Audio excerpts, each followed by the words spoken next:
Seja bem-vindo a mais uma edição do Hora Final.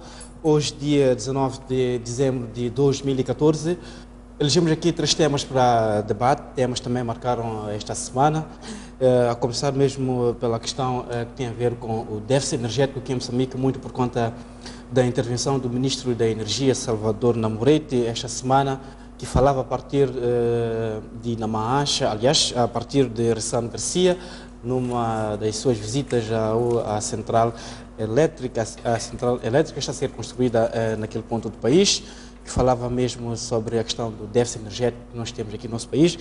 Vamos também discutir a questão do biodiesel, a mistura dos combustíveis fósseis e também o biodiesel, no caso vertente, etanol e também o biodiesel, que foi uma das estratégias lançada pelo governo por volta de 2011, 2012, para fintar, entre aspas, a crise ou a grande dependência para com os combustíveis fósseis. E, por último, vamos olhar para as eleições autárquicas em Quamba, intercalares. São eleições que aconteceram no decurso ou depois da morte do edil no dia ou no mês de setembro. Portanto, vamos olhar para esses temas, a começar mesmo por essa questão que tem a ver com o déficit energético. Nosso país tem um potencial de cerca de 6.000 megawatts, fazendo a combinação de várias fontes de energia. E, neste momento, o consumo estimado em Moçambique é de cerca de 800 megawatts. Entretanto, temos apenas 600 megawatts que são os que são consumidos, representando aqui um déficit de 200 megawatts. 200 megawatts não é pouca coisa para os engenheiros ligados a esta área, percebem muito bem, até porque contas muito rápidas nos sugerem que 200 megawatts é energia suficiente para alimentar as três províncias do norte, nomeadamente Niassa, Cabo Delgado e também Nampula. Portanto, é um déficit que acaba comprometendo outros projetos, sobretudo na zona sul, que é onde há uma grande necessidade de consumo de energia. Contamos hoje com os nossos convidados, ou, aliás, com os nossos comentadores residentes, nomeadamente o Jaime Macona, também o Adelson Rafael, a quem já cumprimento, depois de uma temporada fora do país, já está conosco. Boa noite, Adelson. Começo mesmo consigo. Como é que analisa esta semana, mesmo em termos gerais, no que respeita aos grandes acontecimentos que marcaram esta semana que já termina? Boa noite, Machava. Boa noite, Mapana.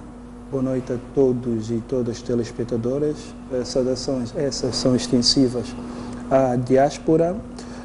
Permita-me, eu fiz agora um périplo pelo continente americano e uma passagem para a Europa, basicamente por Lisboa, e tive a oportunidade de receber feedback satisfatório por parte da diáspora, não só a comunidade moçambicana, também a comunidade angolana. Isso satisfaz ter um feedback de trabalho que a gente vem efetuando.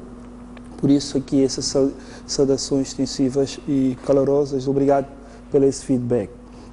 Muito na questão respondendo à questão sobre o déficit de energia, se permita-me efetuar uma contextualização.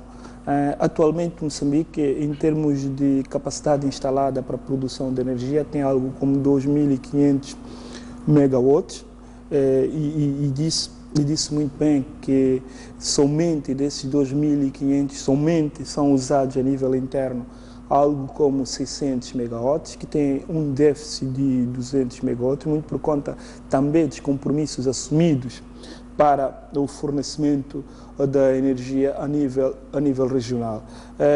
Tenho também aqui aproveitar e contextualizar que, em termos de plano, a inauguração que ocorreu agora da central térmica a nível de Ressano Garcia, ele constitui, em termos estratégicos, uma resposta do governo de Moçambique para poder cobrir todo esse déficit que ocorre. Porque se nós formos a reparar para o plano estratégico do Ministério da Energia, que tem um horizonte temporal de 10 anos, 2015-2025, prevê que em 2026 possam duplicar dos atuais 2.500 megawatts para 5.000 5.000 megawatts, sendo uma distribuição de 60% desses 5.000 megawatts que sejam provenientes da energia produzida de fonte hídrica, 25 que vem de gás natural e 15 que vem a nível do carvão mineral. Isso muito por conta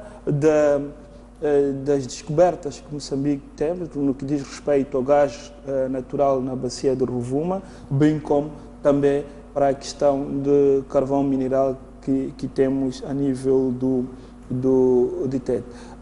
Agora, há uma questão, na sua introdução falava a nível de potencialidades. É preciso dizer que existe aquilo que são os últimos dados, diz que Moçambique tem potencialidade para produzir 18.000 megawatts. Isso está-me a referir de potencialidade, mas em termos estratégicos até 2026, Moçambique somente no que diz respeito ao planificado, ele terá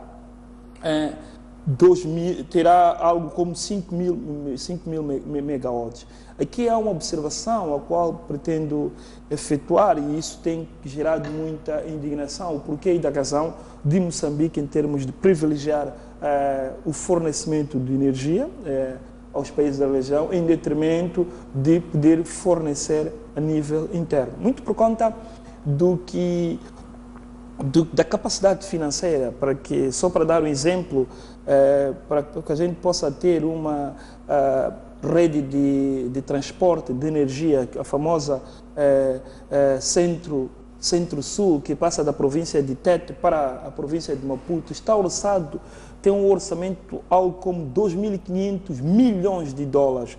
É um valor ao qual está muito além das capacidades financeiras atuais que o governo do Estado possa poder efetuar. Então, aqui é que nos encontramos na capacidade para fazer as infraestruturas de produção e de transporte de energia elétrica, aqui é que nos encontramos o déficit, aqui é que advém o déficit que o país tem. Não que o país não tenha potencialidades, não, o país tem essas potencialidades e está a criar mecanismo de diversificar, e falou muito bem quando disse a questão da central elétrica de Gassano Garcia, está planificado também, e é de conhecimento, isso já é de muito tempo, a construção da central da hidrelétrica de Mpandakua. Tem também a questão de Lupata e a questão de Boroma a nível de Tete. Essas constituem prioridades para o governo para poder, em curto espaço de tempo, poder reduzir esse déficit que existe. Muito por conta dos surgimentos de vários empreendimentos socioeconômicos que o país tem a dar, e se o país não criar mecanismos de buscar financiamento para a construção dessas infraestruturas, a gente corre o risco de poder ficar ultrapassados no que diz respeito ao fornecimento. Muito bem, até porque vamos aflorar um bocadinho mais esse ponto, porque até quando estava a mencionar aqui alguns dados referentes ao plano estratégico do Ministério da Energia até 2026, 5.000 megawatts, ocorria-me aqui uma grande questão que tem a ver mesmo com a efetivação dos vários projetos desenhados, bonitos, que existem, mas que entretanto precisam, ou às vezes encarregam porque exigem grandes financiamentos. Já vir mesmo assim para questionar, Moçambique tem uma potencialidade enorme em termos daquilo que é a produção de energia, mas entretanto, ao mesmo tempo, vive atualmente um grande déficit. Só na Zona Sul, que é onde é uma grande necessidade de consumo de energia, estamos a falar de cerca de 100 megawatts, 100 megawatts é muita energia, e que até certo ponto isso mina alguns projetos. Estamos a ver a fase 3 da Mosal, por exemplo, está encarregada porque não há garantia de fornecimento de energia. A Mosal, no seu todo, precisa de uma coisa como 650 megawatts de energia e não pode avançar porque não tem garantia neste momento, por exemplo, de fornecimento de energia. É uma indústria que não pode parar. Portanto, olhando mesmo para as potencialidades versus aquilo que é a necessidade de consumo, o que é que se oferece a dizer? Boa noite, Ricardo. Boa noite, Adelson, e seja bem-vindo de volta. Obrigado. Depois do seu périplo, pelos vistos, inspirador. Obrigado. E também boa noite a todos aqueles que nos assistem, tanto aqui em Moçambique como fora, na África, na Europa e em outros sítios do mundo. eu diria que, bom, eu não sou expert nessa área de energia, mas existem alguns elementos que chamam a atenção. Quando se analisa para aquilo que são os grandes projetos desta área, fica claro que eles estão condicionados a algumas questões estratégicas. Primeiro, a questões de viabilidade. Portanto, o que é que justificaria que esses investimentos fossem feitos? E o que é que salta da vista em relação a isto? É que grande parte dos mesmos têm que efetivamente encontrar um consumidor que possa justificar que se faça avultados investimentos, como aliás é prática numa área como esta. Apenas para nós termos um exemplo. O projeto da barragem de Mpandancua, que supostamente deveria estar pronto até 2017, está subordinado àquilo que são as necessidades energéticas da África do Sul. Ou seja, enquanto não existir uma garantia de que a África do Sul, que é o principal consumidor da energia produzida, de fato garante que vai comprar parte desta energia, este projeto não se torna viável. Mas também isto tem a ver com a nossa economia. Se nós formos a ver até agora, apesar deste aumento que tem havido nestes últimos anos, nota-se que uma parte substancial do consumo da energia tem sido um consumo essencialmente doméstico, ok? E é claro, se nós formos a ver em termos de rentabilidade, é extremamente baixo. Então, há aqui algo que falta em termos de viabilidade, mas também creio que há um elemento em termos de visão. Ou seja, nós neste momento estamos à beira de uma crise energética, justamente porque não conseguimos projetar que íamos ter essas necessidades que nós temos agora, ou porque não tínhamos recursos, tivemos as limitações de tomar algumas decisões de investimento na linha do que eu disse, ou seja, não havendo de fato consumidores que possam garantir a curto prazo que estes projetos sejam viáveis, eles acabam não sendo feitos. Mas o ponto é que, neste momento, havendo consumidores que possam viabilizar ou não estes projetos, há uma demanda efetiva que ela deve ser satisfeita. E porque não se investiu antes, estamos a ter este déficit. Então, creio que aqui era importante que nós refletíssemos sobre a importância da energia como um elemento, não só neste sentido de segurança energética em si, mas também como uma questão estruturante de desenvolvimento. Nenhum país que não tenha a capacidade de prover a sua energia, ou seja, a energia que precisa para a sua economia, pode se desenvolver de forma sustentável. E vemos, isto é muito simples, vermos até onde é que vai. Por exemplo, na crise que existe agora entre a Rússia e a União Europeia, as restrições que a Rússia, neste momento, levanta à União Europeia em si, têm implicações que não são meramente económicas, são restrições mesmo de segurança nacional.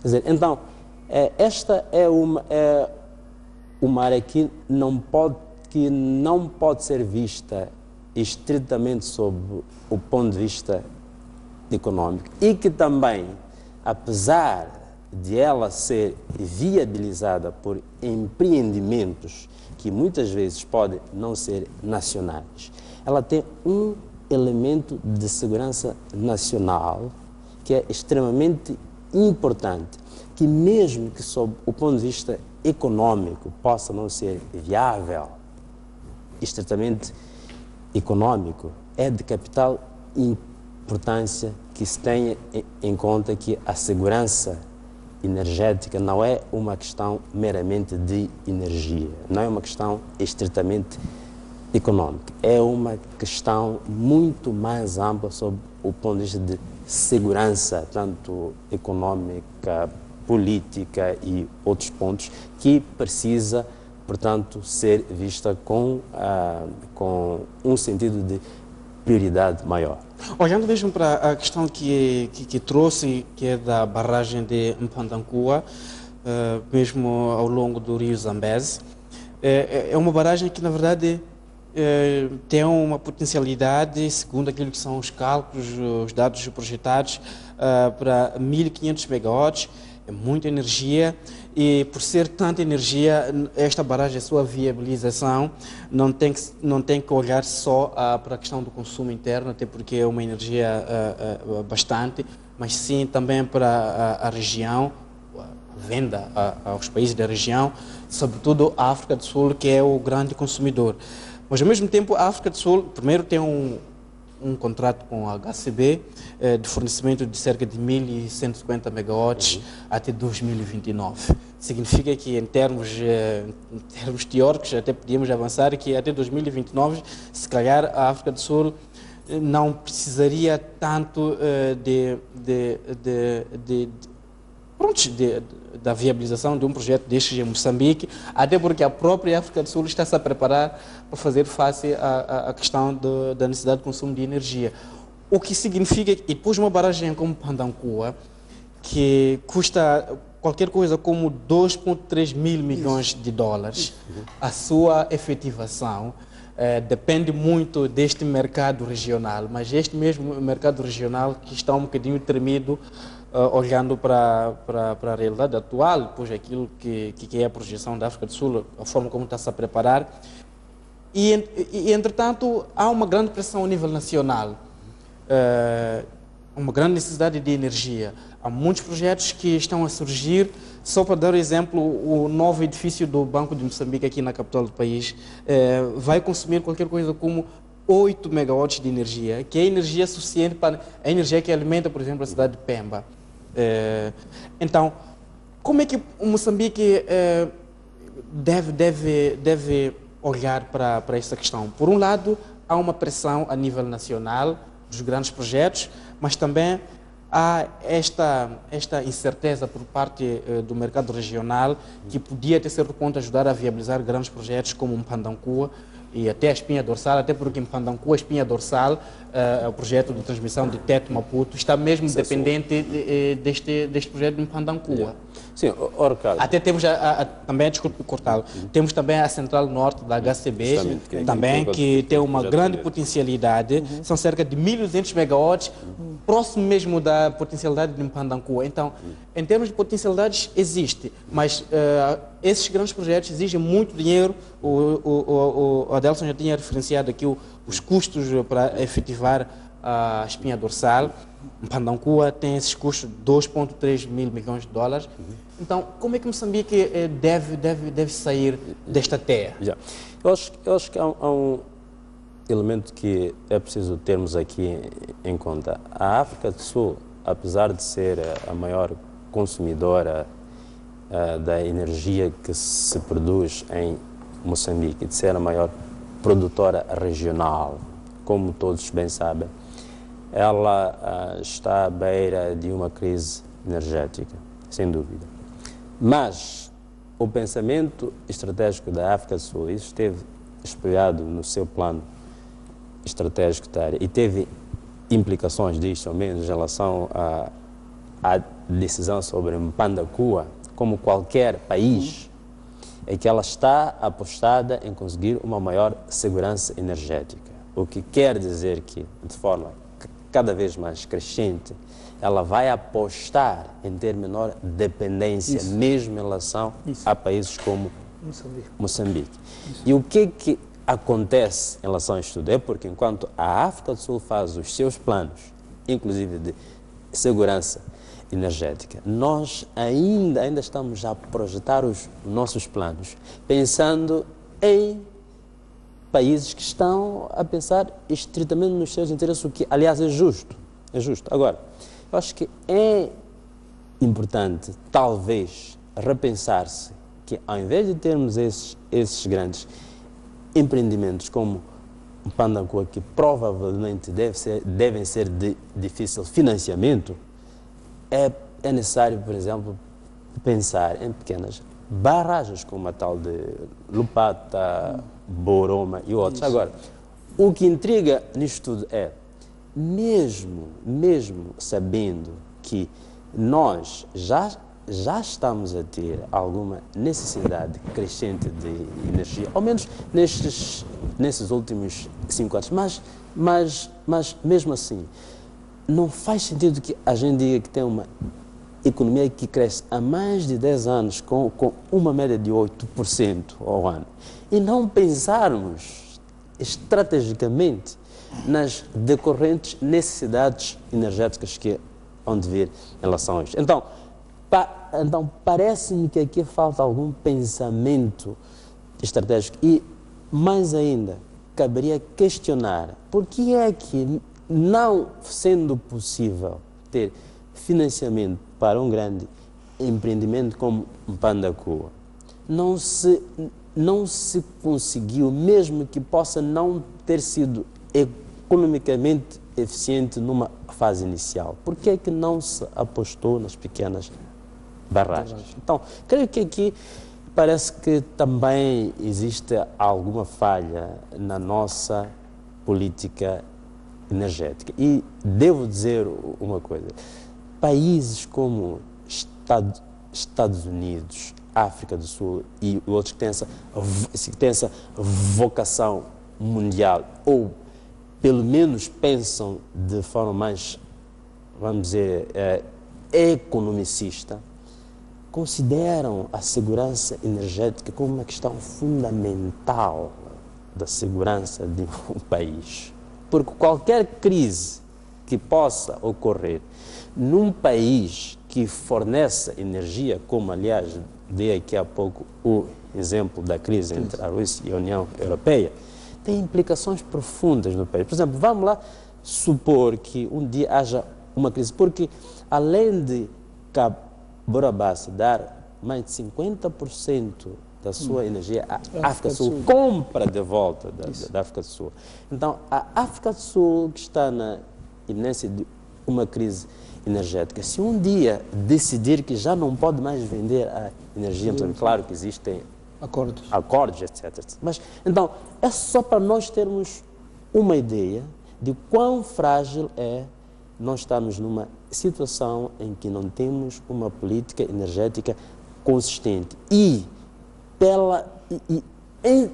essencialmente pela forma, no meu entender, pouco estratégica que a questão da energia está a ser vista, apesar, é claro, de tudo que é dito em relação a isso. Eu acho que no meio disto tudo, de fato, falta alguma ação efetiva, no sentido de dar a devida importância que a política energética tem num país, principalmente, que está a ter altas taxas de crescimento econômico como o nosso. E a coisa mais óbvia que pode existir é que as necessidades de energia cresçam. Então, as políticas públicas do setor, sem dúvida, deveriam acompanhar esta tendência que já é longa de consistente e persistente crescimento econômico. Adelson, coloco-lhe a mesma questão, tem mesmo a ver com aquilo que são as potencialidades que o nosso país tem,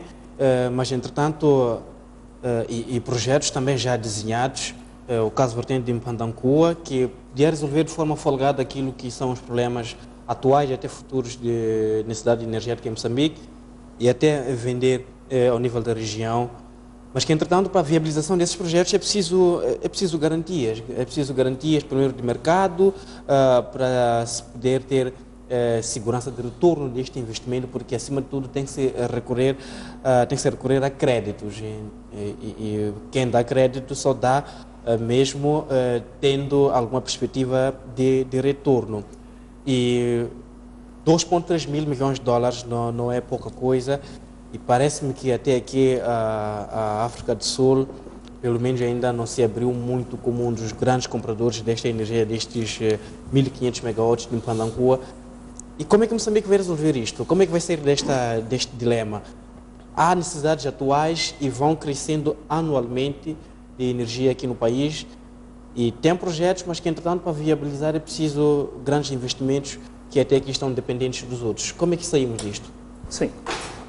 Primeiro, eu tenho que concordar quando o Jaime fala sobre a necessidade, quando a gente fala da questão da energia elétrica na visão estratégica, não é só ver nesta componente de fornecimento de energia para a viabilização de projetos socioeconómicos, mas também temos que ver nesta visão estratégica. O exemplo da crise atual entre a Rússia, a Ucrânia e a União Europeia, ele é bem explícito quanto a isso. Permita-me, em jeito de preâmbulo, certas questões só para darmos a dimensão das opções estratégicas quando a gente tem. Quando a gente fala de Moçambique, a gente se entende toda essa potencialidade de 18 mil megawatts, mas não podemos esquecer que a nível interno a gente tem capacidade instalada para fornecimento de energia elétrica de 2.500 megawatts.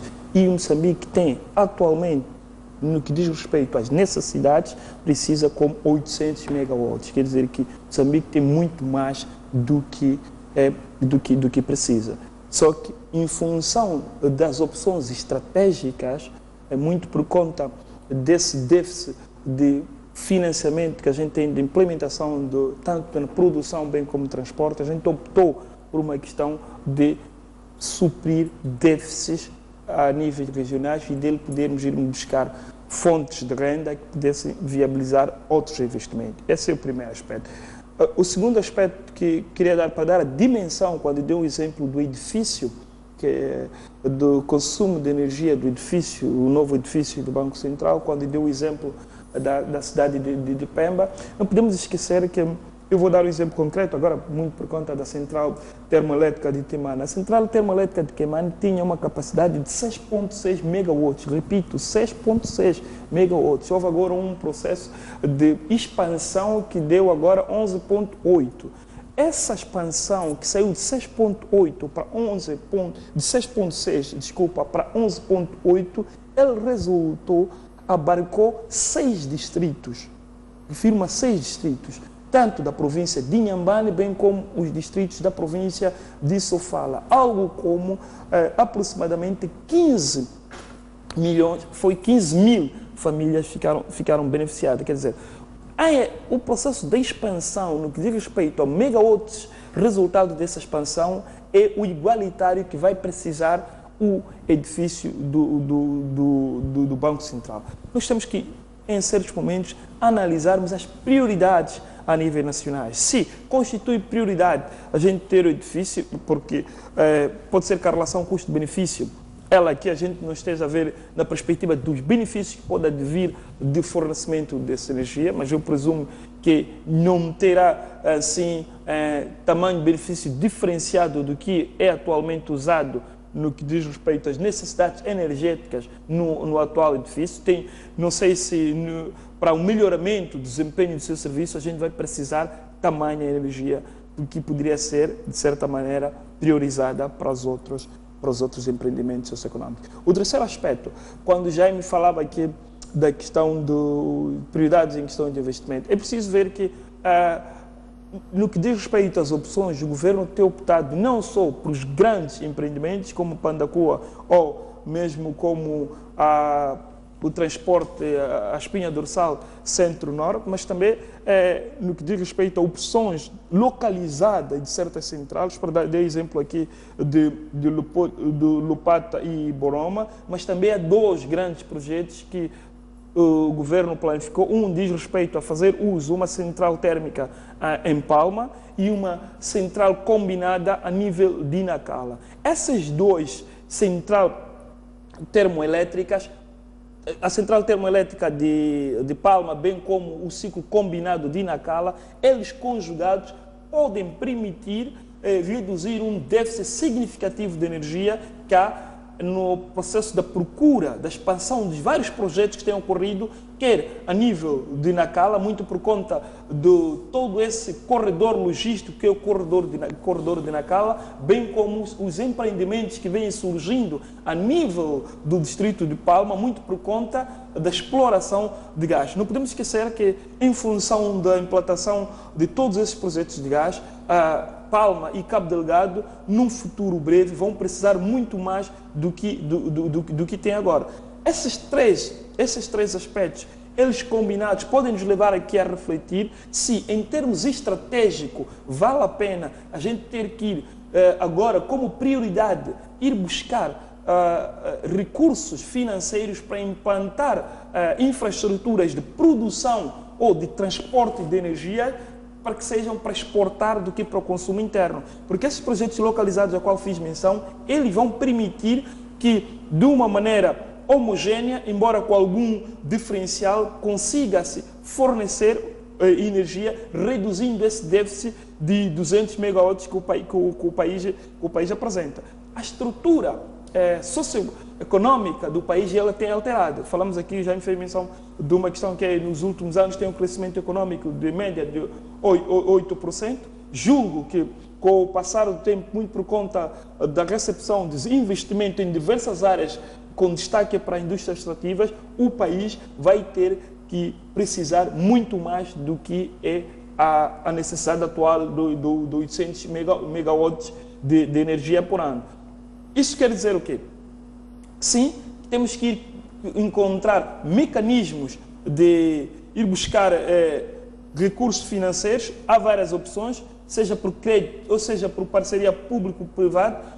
Mas agora eu tenho as minhas dúvidas aqui na questão das parcerias público-privadas. Podia ser algo útil para o país, mas em função da informação que foram tornada pública de um estudo entre o Centro de Integridade Pública e o Dr. Mosca, traz aqui evidências de que a opção de parcerias público-privado, elas não são tão viáveis como a gente assim imaginava, porque priorizam muito aquilo que é questões de compadrio e que está aqui muito politizado.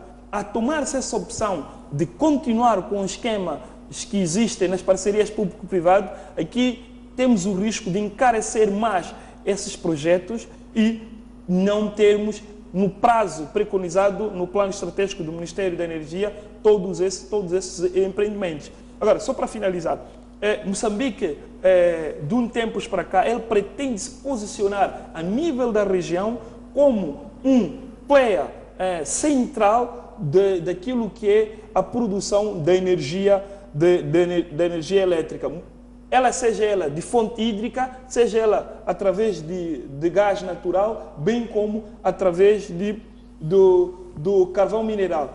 Agora, todo esse posicionamento que Moçambique pretende, ele tem que tomar em consideração que os outros players também eles têm desenvolvido projetos paralelos para gerar essa sua autonomia. Quando falava-se aqui da África do Sul, corre um lobby que vem já feito nos últimos 12 anos que a França vem empreendendo a nível da África do Sul para optar aqui em termos de produção de energia com fonte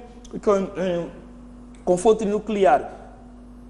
Não podemos esquecer, para a viabilização da reversão da Cahora Bassa, houve a necessidade de estabelecer compromissos com a África do Sul, de modo que pudesse efetuar pagamentos até 2029, de modo que se tornasse sustentável a opção de empréstimo bancário para a aquisição da reversão da Cahora Bassa. Então, essas todas as configurações, elas não podem em nenhum momento serem postas de lado no processo de análise e da visão estratégica, sob o risco de Moçambique tornar-se aqui um país de extrema, um player com transformar as potencialidades de 18 mil megawatts em algo em capacidade instalada, mas nós não tivermos nem a nível interno indústria ou projetos socioeconômicos para fazer uso dele e nem temos também a opção de podermos fornecer a longo prazo aos países vizinhos, muito por conta dessa visão estratégica de gerar autonomia que muitos dos países a nível da região têm optado. Bem, o facto é que pelo país adentro, até porque há pessoas que não nos acompanham por essas alturas, porque a energia é fornecida de forma parcial, com recurso a geradores, e que a partir de uma certa altura do dia corta-se o fornecimento de energia. Portanto, estamos a falar de uma grande potencialidade, mas ao mesmo tempo uma grande necessidade por essa energia. Vamos avançar para o segundo tema, que tem a ver com também uma opção que o governo tomou por volta de 2012, muito por conta da escalada do preço do barril do petróleo. O governo decidiu avançar com projetos como a mistura de etanol e também de biodiesel com os combustíveis fósseis, mesmo para reduzir a grande fatura que o nosso país paga anualmente com a importação dos combustíveis tradicionais, que são os fósseis. Estamos a falar de cerca de 500 milhões de dólares anuais que Moçambique gasta com a importação de combustíveis, e daquilo que foram os cálculos do governo na altura, em 2012, é que com esta mistura de 10% de etanol em 90% de gasolina e também 3% de biodiesel e 97% de gasóleo, podia muito bem reduzir ou ajudar a poupar cerca de 22 milhões de dólares por ano. Mas o facto é que não chegou a acontecer a implementação desta mistura. Houve toda uma azáfama quando foi anunciado este projeto, sobretudo o chefe de Estado foi um dos grandes mensageiros que incentivava até a população a produzir a chamada jatrofa, que seria usada mesmo para a produção de biodiesel, mas faltou alguma coisa, o que levou ao engavetamento deste projeto. Eu gostava de ouvir de si, Jaime, era um projeto que se esperava que fosse tão viável de reduzir a grande dependência que Moçambique tem para com os combustíveis fósseis, mas que, entretanto, acabou caindo por terra antes mesmo de existir como um projeto implementável. Sim, eu acho que não faz do que nós aqui dissemos, um estudo feito em 2008 para o Ministério da Energia, para o Ministério da Agricultura, justamente sobre essa área de biocombustíveis, diz de forma muito clara aquilo que nós aqui dissemos. A viabilidade de muitos desses projetos essencialmente depende da sua demanda no mercado internacional. Ou seja, muitos dos projetos de produção de biocombustíveis não seriam viáveis apenas contando com o consumo do mercado interno. Então, isto é claro que vai impondo limitações em relação àquilo que pode ser feito. Agora, também é preciso aqui lembrarmos um fato. Quando, principalmente o próprio chefe de Estado, quando assumiu, houve uma onda muito grande em torno, principalmente da jatrofa. E inclusive, houve lugares do nosso país em que as pessoas reservaram porções muito grandes de terra para a produção de jatrofa. Mas só que, uma vez tendo feito isso, depararam-se com um problema muito simples. É porque não existia no país capacidade nenhuma, quase nenhuma, para processar esta produção de jatrofa. Ela, quer dizer, veio aqui e ali alguma iniciativa, mas essencialmente não havia capacidade para processar a tal de jatrofa. Então, o que é que eu quero dizer com isso? É que entre os constrangimentos, entre a dependência que nós temos da viabilidade dessas iniciativas em relação à demanda internacional e também alguma inconsistência em como as coisas são feitas, eu acho que é aí onde a gente pode encontrar a resposta. Por que essas iniciativas não foram à frente? Portanto, aqui estamos a olhar essencialmente para a falta de alinhamento entre o projeto em si e a implementação na prática, porque produzir já trofa, até porque os camponeses abraçaram imediatamente esta causa, mas que entretanto faltaram até refinarias. Há até hoje zonas do país, agora que tive a oportunidade de fazer uma pequena ronda pelo país, consegui notar que há campos que ainda têm já trofa lá, mas que entretanto não existem nessas zonas refinarias para processarem esta já trofa. Portanto, da iniciativa à prática, faltou aqui alguma coisa. Sim, e mais, Ricardo, nós voltamos a outro ponto que nós aqui dissemos antes. É preciso pensar estes projetos a longo prazo, ou seja, não se pode pensar os projetos de biocombustíveis, pode ser, sem dúvida, um dos incentivos, porque o preço dos combustíveis fósseis aumentou, ok? Quer dizer, não se pode pensar apenas neste ponto, porque se o preço baixa, outra vez temos um problema. Por exemplo, só para nós termos uma ideia, ao nível de preços de petróleo que temos agora, começa-se a questionar se os projetos de gás de Moçambique seriam viáveis. Agora, isto não quer dizer que nós devamos abandonar os nossos projetos de gás, mas temos que ter alguma visão estratégica de, mesmo havendo as flutuações dos preços, são coisas normais. Qual seria a estratégia de desenvolvermos esta indústria? Então, creio que talvez nós não tenhamos ainda tido uma estratégia consistente de como é que nós podemos desenvolver essa indústria sem que seja de forma reativa ou que seja incentivada por fatores conjunturais. Até mesmo porque ocorre-me a intervenção do Ministro de Energia, Salvador Namorete, esta semana.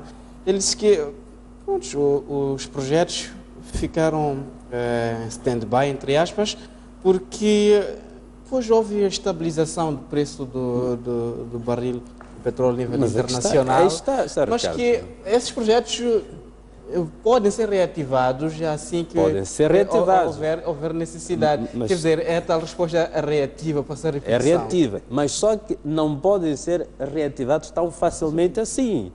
Porque se você não tem uma estratégia de como é que você vai produzir biocombustível, você não vai produzir de forma reativa porque o preço aumentou. Então, daí que é importante pensarmos estrategicamente dentro da nossa matriz energética.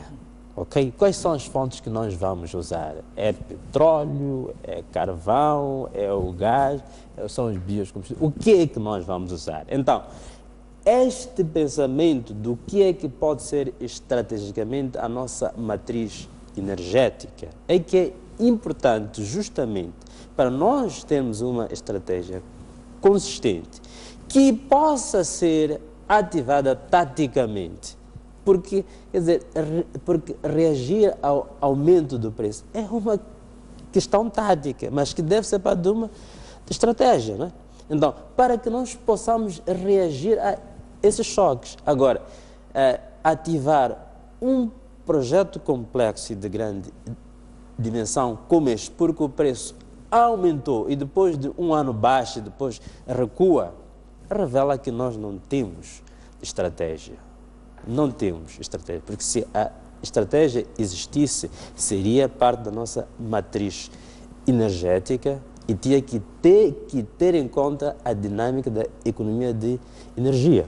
Ou seja, como é que esses preços, como é que a flutuação de uma fonte de energia vai ter implicações na atividade econômica dos elementos que fazem parte da nossa matriz energética. Então, para que isso possa existir, nós temos que ter uma estratégia. Senão, há de ser assim sempre. Fala-se de um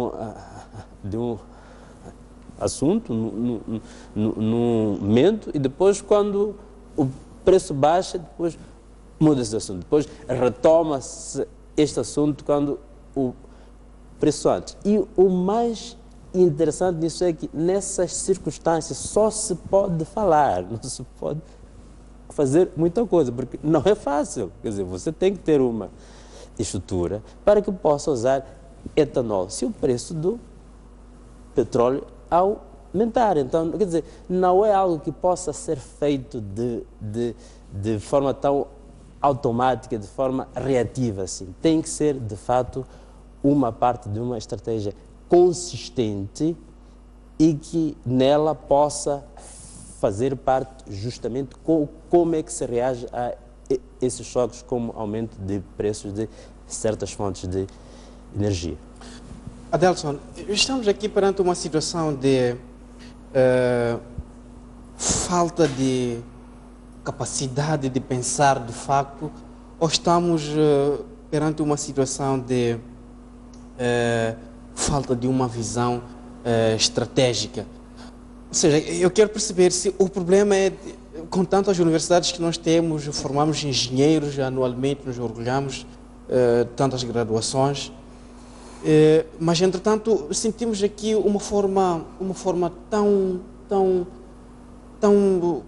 pequena de pensar e depois acaba isto desembocando nestas situações reativas, quando sofremos algum choque e quando passa aquele choque, quando aparentemente passa, voltamos a amolecer e sempre nós somos encontrados, somos apanhados de surpresa.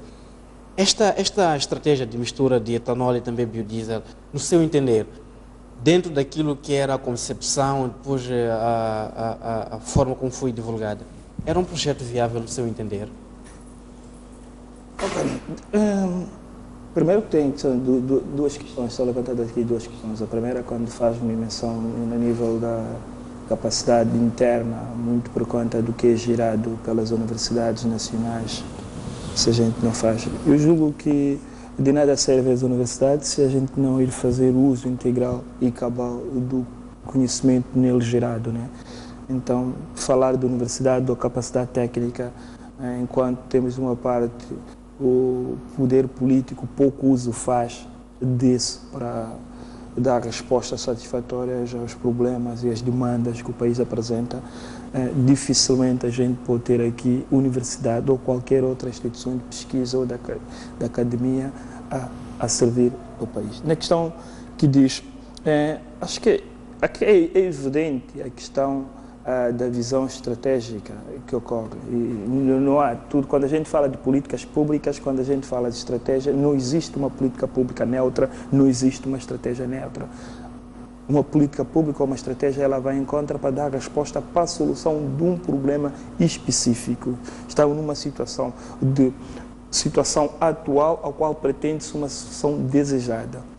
Quando nós falamos de biodiesel, são 5 dimensões de análise para a sua sustentabilidade. Tem uma dimensão institucional, tem uma dimensão social, tem uma dimensão alimentar, tem uma dimensão energética, tem uma dimensão ambiental. Reparando de como foi tratado o caso a nível nacional, o primeiro ponto que tornou-se público, pelo menos muito por conta dos discursos políticos, foi em função das capacidades e desafios climáticos que o país apresenta. Não me refiro somente aos 36 milhões de hectares de terras aráveis, não. É porque muito disso, dizia-se até, ele corre ou pode ocorrer em terrenos marginais. Sim, aqui há demais. Foi visibilizado somente esta componente. Se nós temos terras marginais, ao qual podemos produzir com sucesso já trofas e outra matéria-prima para a produção do biodiesel, a gente tem recursos humanos, que temos aqui camponeses que podem fazer Por que não? Ignorou-se todas as outras componentes que pudessem viabilizar. Como é que a gente vai arrancar para um processo de implementação de uma estratégia energética baseada em biodiesel sem antes a gente criar um marco referencial? Como é que a gente começa a dar os passos do processo de produção sem antes criarmos todo um processo de marco legal que pudesse fundamentar todo esse processo de produção? Esse é o primeiro aspecto. Qual a análise existente sobre a dimensão social do processo de produção de jatrofa ou outra matéria-prima para biodiesel? Já agora, a gente só tem que ir para certos distritos na província do Niassa e a nível da província de Tete para a gente encontrar o impacto social pela opção da produção de tabaco em detrimento da cultura alimentar. Será que foi feito um estudo de base que pudesse dar-nos matéria suficiente para o processo de tomada de decisão de questão social? Eu, pelo menos, não conheço porque ele não foi tornado público. Se ele existe, ele não foi socializado para ser um documento de suporte para alimentar o processo de debate. E a dimensão alimentar, isso é muito por conta do que o exemplo que eu dei da produção do tabaco. Qual o impacto em termos de mobilizarmos o camponês, o agricultor, a produzir jatrofa num país como Moçambique que tem déficit de produção alimentar? Qual o impacto? Qual, em termos estratégicos, íamos encontrar o processo de complementaridade para a alimentação? Estaríamos nós a continuar o processo de importação dos produtos alimentares como tem ocorrido, tendo a África do Sul como referência? Ou íamos encontrar mecanismos complementares para poder suprir isso? Porque, efetuando uma retrospectiva, os dois grandes projetos ou opções de produção alimentar, eles foram um fracasso. Eu refiro-me à Revolução Verde e refiro ao Papa. Eles foram um fracasso. Então, como é que a gente ia pôr dentro dessa componente? Na dimensão energética, qual a capacidade instalada para o processo de transformação que existe entre a matéria-prima do biodiesel ou bem como a nível do biocombustível da jatrofa para biocombustível? Qual é a capacidade que a gente tem instalada? Qual é o saber? Qual é o histórico que Moçambique tem em termos de produção de biodiesel? Como é que a gente faz um processo de mobilização para o camponês começar um processo de produção de jatrofa se a gente não tem ainda uma indústria instalada com capacidade de transformação? A gente não tinha ainda capacidade, quando eu refiro capacidade em termos de recursos humanos, com formação específica para poder trabalhar nisso. Então, a gente pode encontrar aqui várias áreas sobre as quais a gente pode pegar. Na minha leitura, houve uma visão somente pelo prisma da capacidade que o país tem no que diz respeito à terra, disponibilidade de terra, disponibilidade da gente ir buscar, se necessário, todo um processo de irrigação, mas pelos terrenos marginais pouco requer a nível de processo de irrigação, mas Moçambique tem essa potencialidade. Dos 15 rios que tem a África Austral, 9 passam por Moçambique, então não seria um fator limitante, não seria fator limitado de terra, somente a gente foi buscar isso, não fomos ir buscar outras limitantes que fiz menção. Quando chegou à altura de sincronizar e complementar para dar estrutura da visão estratégica, aí sim a gente descobriu que não tem várias componentes. Quando diz que há certos campos agrícolas ainda agora têm ou foram preparados para o processo de produção, sim. Qual é a capacidade que a gente instalou para o processo de armazenamento? Qual é o saber? Qual é o histórico que o camponês tem? Por que a gente não foi de maneira progressiva, usando a extensão rural, irmos criar esse saber a nível local e, em função dele, transformarmos isso e solidificar? Isso reforça a ideia a qual fiz menção. Moçambique pretende ser um país de referência energética na região e tirando proveito todas as possibilidades. Verificando que países como o Brasil, que tem questões geográfico-climáticas muito parecidas com Moçambique, se a gente for ver toda aquela questão do corredor, todo o Vale do Zambeze e o corredor do Nacala tem questões geográfico-climáticas muito semelhantes do Brasil, a gente pegou somente este fator de semelhança e gerou todo esse processo de planificação. Então, torna-se difícil aqui encontrar outra resposta ao qual que não seja uma falta de uma visão estratégica que fosse fundamentada ela nessas 5 dimensões a qual fiz menção. De nada serve falar de universidade e falar de outros aspectos da academia ou de pesquisa sem a gente antes pôr os suportes para a implementação de uma estratégia. Até porque esses temas parecem um bocadinho abstratos, mas tem sempre um grande objetivo, é gerar todo um grande debate a nível nacional. Se formos a ver, fez referência à Revolução Verde, que foi um projeto bastante falado, mas que agora praticamente já nem se ouve falar, porque falhou mesmo antes de se implementar. Aliás, lembro-me até do ministro, na altura, Soares Nhaca, que dizia que pronto, vamos fazer a Revolução Verde com tração animal, vamos fazer a Revolução Verde depender mesmo da chuva. Então, parece-me faltar aqui uma certa visão em termos daquilo que é o projeto de desenvolvimento da nação, muito por conta até daquilo que são os grandes projetos. Semana passada estava-se a discutir a questão do carvão, a crise no carvão, que quando começou esta descoberta das potencialidades em termos de carvão mineral, Moçambique, pronto, apressou-se se calhar, colocou uma fasquia muito grande em termos de expectativa, mas que em tão pouco tempo foi caindo. Agora, colocamos essa fasquia de expectativa em relação ao gás natural, mas que se calhar, se não houver uma visão integrada, pode-se cair tão rapidamente nesta armadilha. E temos esses projetos que foram lançados, mas em menos de 10 anos também evaporaram. Portanto, o que é que está a faltar no fundo? Uma visão de desenvolvimento da nação? Estão a faltar recursos humanos? Ou estamos naquele modelo sempre de pegar um exemplo mínimo, porque deu certo no Brasil a questão do biodiesel, então nós também vamos implementar, sem se calhar olhar para questões específicas daquilo que é a nossa casa? Se permite, Ricardo, só uma questão de caracterização. Quando falamos aqui dos projetos muito na área agrícola, o setor agrícola. Há 10 anos atrás, quando começou o processo de identificação e opção pela Revolução Verde, o Papa e as demais questões, Moçambique somente era autossuficiente em 5 culturas. Envolvido 10 anos, Moçambique continua somente autossuficiente em 5 culturas. Quer dizer, depois de todos esses investimentos e projetos, Moçambique continua um país. Não quero aqui eu dizer que Moçambique precisa ser autossuficiente em todas as culturas alimentares. Não, de maneira alguma. Tem que tirar vantagem comparativa em função das suas condições e da climática. Mas a visão estratégica, ela tem que dar uma resposta para que tal ocorra. Só para finalizar, o Plano Estratégico de Desenvolvimento do Setor Agrário, que está em curso agora, atualmente, ele, apesar de identificar focos ou polos de desenvolvimento em função das culturas, ele assenta-se em 6 corredores de desenvolvimento. O corredor de desenvolvimento, ele tem somente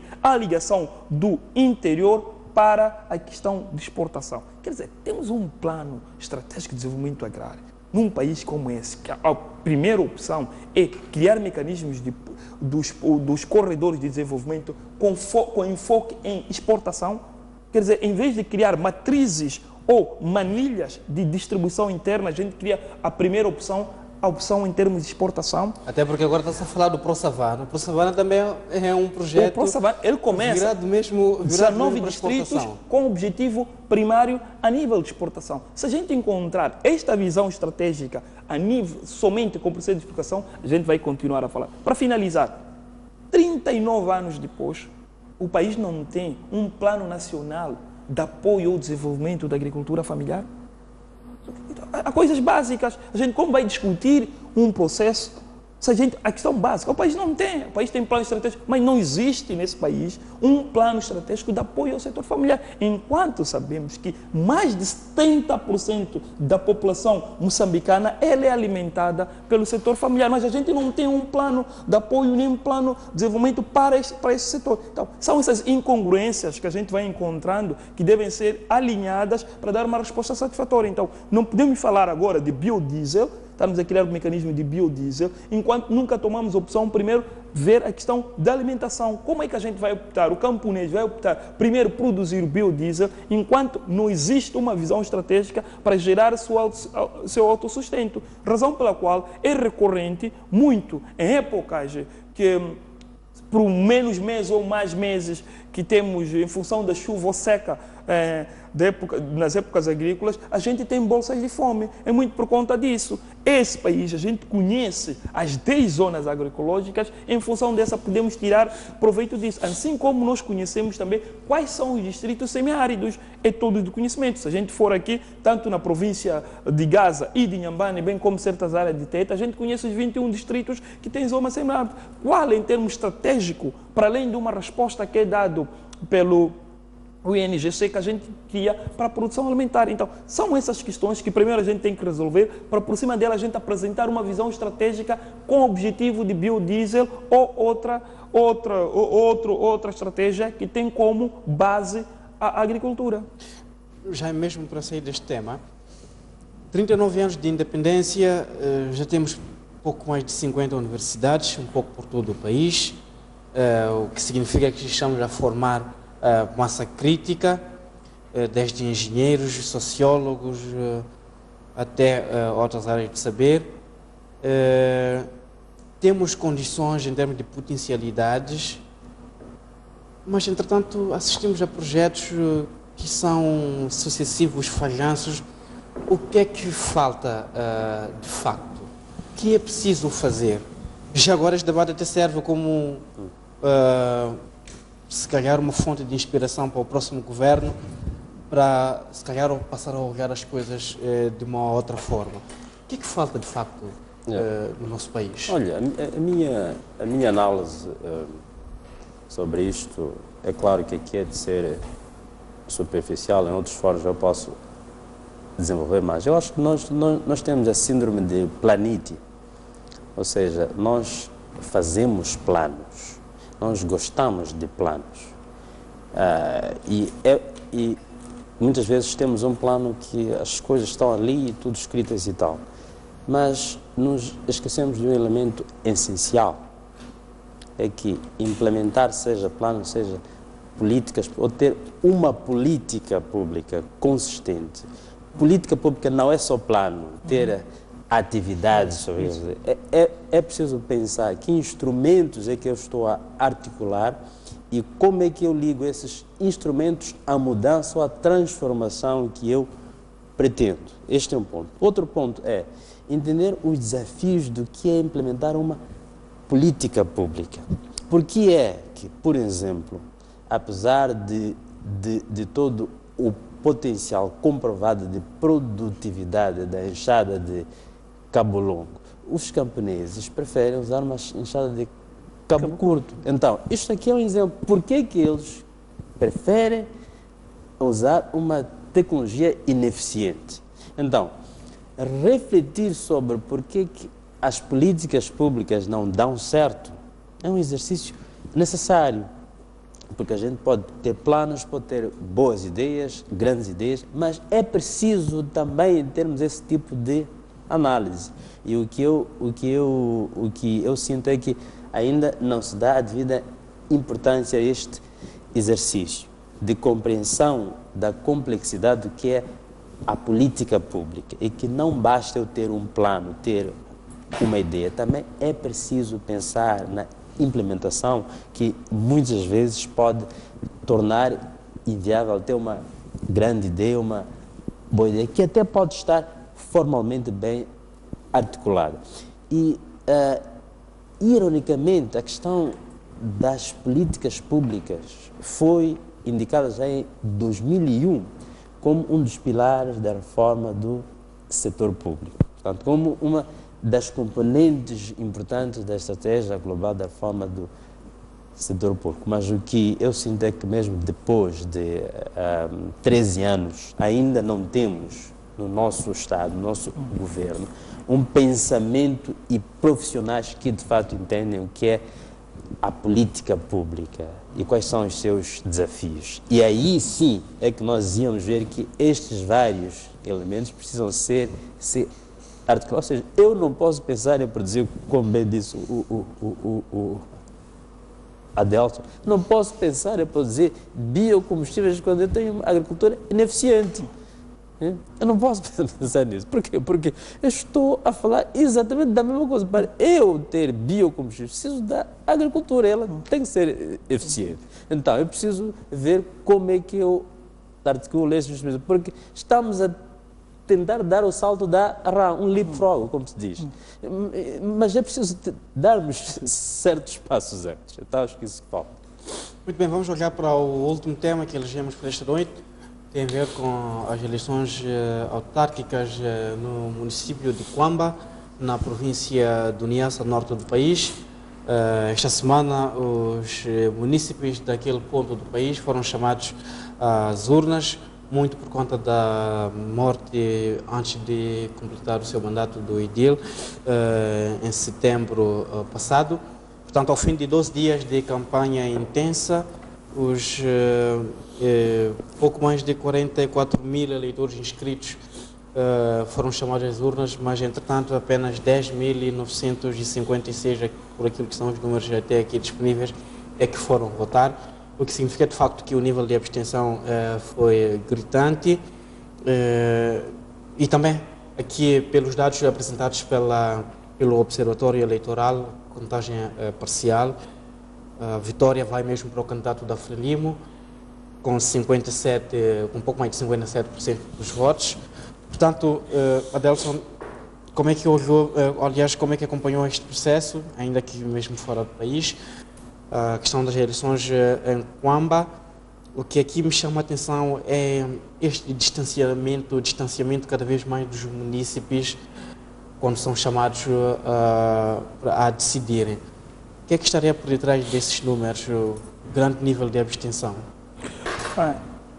Até porque quando olhamos, mesmo sem querer cortar, quando olhamos para eleições autárquicas, estamos a falar de eleições que têm muito a ver com a vida dos munícipes, porque quando se trata de eleições gerais, pronto, aquela ideia de escolha de um representante, uma pessoa para nos governar a nível nacional, que vai olhar para todo o país, que é vasto, mas nas autarquias estamos a falar de alguém que vai olhar, que deve olhar especificamente para os nossos problemas, aqui os problemas pontuais. Mas, entretanto, parece-me haver aqui um certo distanciamento. O que é que está a acontecer? Okay.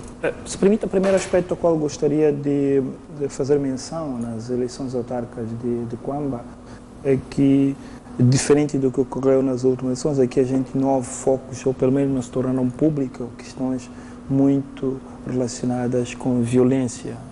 Então, é de salutar quando a gente vai solidificar o processo democrático e o processo de convivência e intolerância política, ela vai ser benéfico para a convivência e solidificação.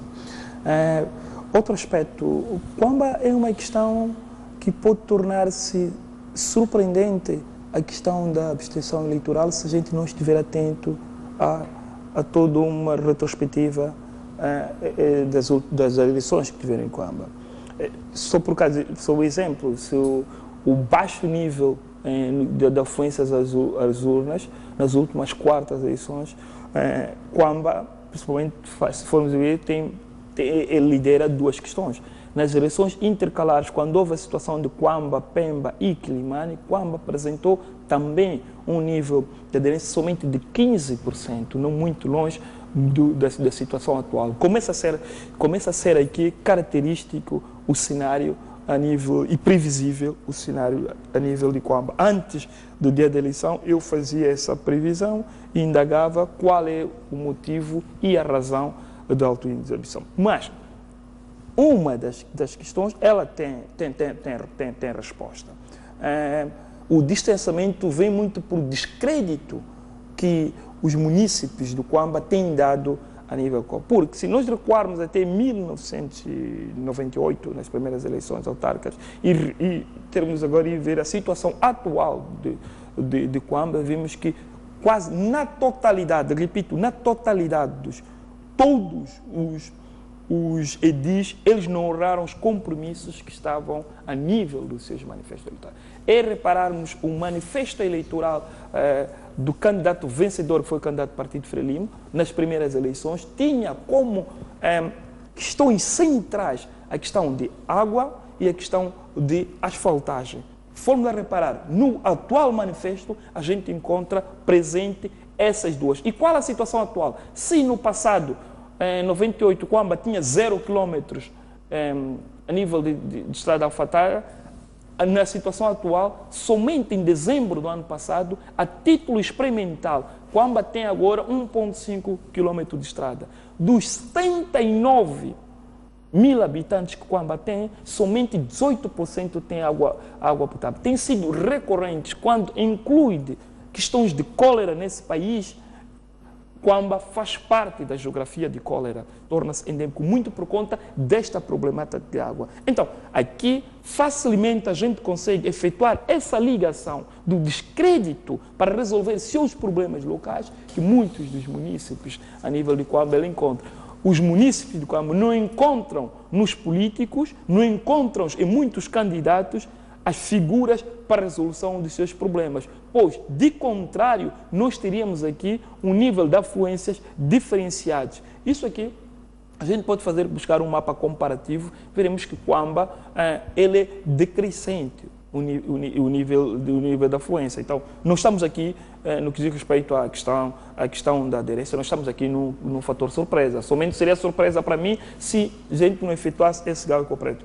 Cuidado, eu somente fiz uma leitura sobre um prisma, pode ser que existam outros.